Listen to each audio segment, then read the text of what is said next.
자, 2030 엑스포 어떻게 될지 상당히 긴장이 됩니다. 한인 기자, 정치부 조영민 기자와 유치 가능성 마지막으로 점검을 좀 해보겠습니다. 몇 시간 남지 않았습니다. 맞습니다. 네. 이 발표가 가장 관심이겠지 않겠습니까? 현지 상황에 따라서 조금 유동적이긴 한데 우리 시각으로 대략 자정에서 새벽 1시 사이에 이 엑스포 유치 결과를 보실 수 있을 것 같습니다. 잠시 후 우리 시각 오후 9시 반쯤 한국, 이탈리아, 사우디 순으로 최종 프레젠테이션을 각국당 20분씩 진행하게 됩니다. 이후 빠르면 밤 11시쯤부터 투표가 시작됩니다.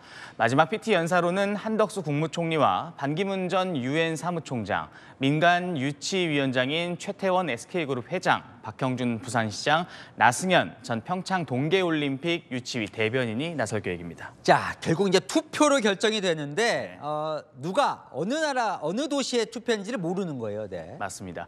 182개 회원국 가운데 이 분담금을 낸 179개국이 이번 투표권을 가지고 있습니다. 무기명 전자투표 방식으로 진행됩니다.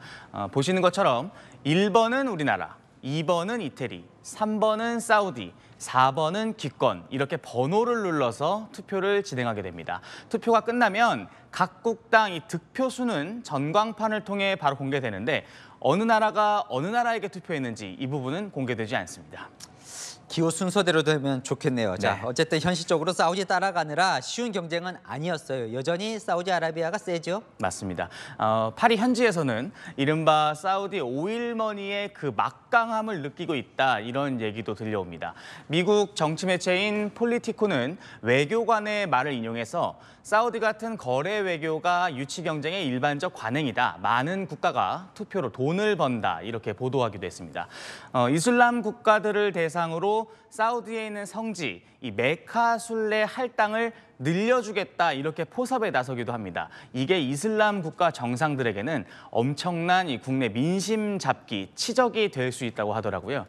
우리나라가 파리 현지에서 투표에 참여할 이 BI 대표를 접촉했다는 말이 들리면 사우디가 이 본국에 장관 등을 파견해 투표하도록 이렇게 요구하고 있다는 얘기도 들려오고 있습니다. 아, 사우디도 뭐 끝까지 진심이군요. 네. 그래서 우리의 역전 전략이 있을 것 같습니다. 비장의 무기 같은 거요? 네.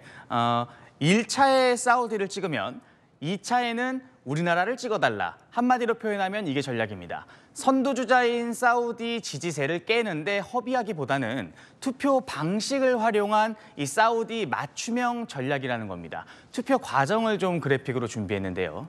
1차 투표에서 179개국 중 3분의 2인 120개국의 표만 사우디에 내주지 않으면 투표는 결선 투표로 향하게 됩니다.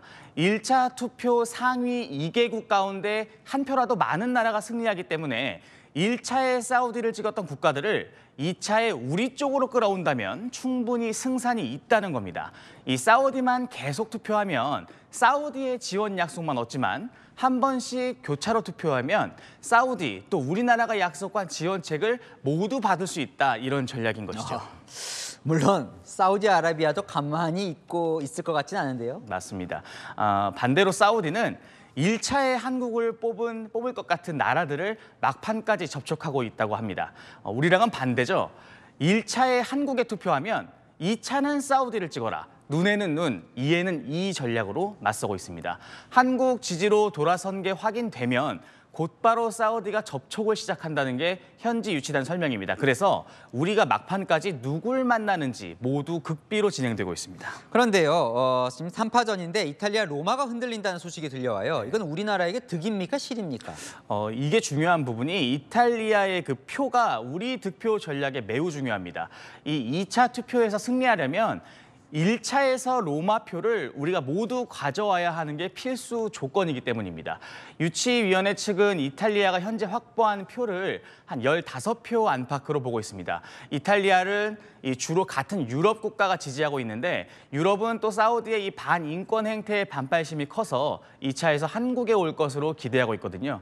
이탈리아 총리가 오늘 발표 현장에 오지 않는다는 소식이 전해졌죠. 사실상 포기했다는 얘기도 흘러나오는데 이 표를 흩어지지 않게 단속하는 거, 이 막판 표 단속이 매우 중요할 것 같습니다. 자, 그래서요, 가장 중요한 건 우리나라가 유치할 수 있겠냐 이거 같아요. 맞습니다. 조 기자가 올해 엑스포 취재를 해왔는데 어떻습니까? 냉정하게 말해서. 저도 사실 이 부분이 가장 궁금하기 때문에 이 프랑스 현지에 나가 있는 우리 유치단 고위급 인사에게 좀 물어봤습니다. 돌아온 답은 이랬습니다. 결과는 10만이 알 거다 이렇게 그래요? 말한 건데요.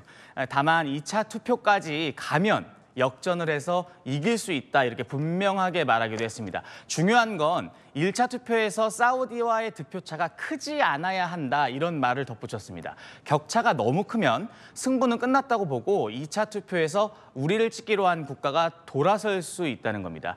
지난해 7월부터 지구 495바퀴를 돌면서 했던 이 유치전 결과가 나오기까지 이제 5시간 정도 남았습니다. 자, 저도 좀 긴장이 되네요. 한인 기자 조영민 기자와 살펴봤습니다.